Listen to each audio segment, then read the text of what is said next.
লন্ডনে আমরা ইনশাআল্লাহ লন্ডন ক্লিনিক বলে একটা অনেক পুরনো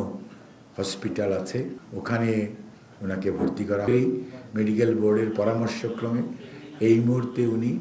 সকল যে সমস্ত ফর্মালিটিজ আছে সেগুলো কমপ্লিট করে আগামীকালকে 7ই জানুয়ারি ইনশাআল্লাহ রাত 10টায় কাতার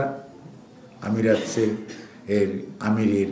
স্পেশাল এয়ার অ্যাম্বুলেন্সে উনি ইনশাআল্লাহ ঢাকা এয়ারপোর্ট থেকে ঢাকা দোহা লন্ডন হিথ্রো এই ফ্লাইট ইনশাআল্লাহ উনি যাবেন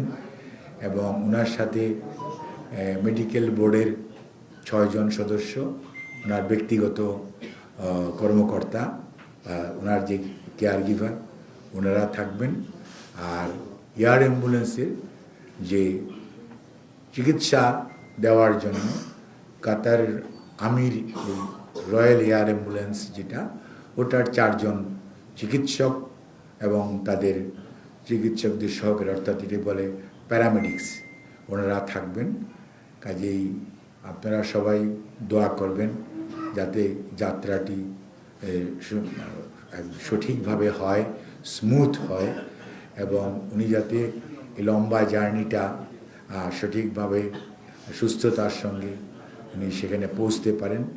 এবং লন্ডনে আমরা ইনশাআল্লাহ লন্ডন ক্লিনিক বলে একটা অনেক পুরনো হসপিটাল আছে এবং সেই হসপিটালে, এটাও NHS-এর অধীনই এটা হসপিটাল, ওখানে ওনাকে ভর্তি করা হবে। উনি এয়ারপোর্ট থেকে সরাসরি ওখানে যাবেন, চিকিৎসকদের ওখানে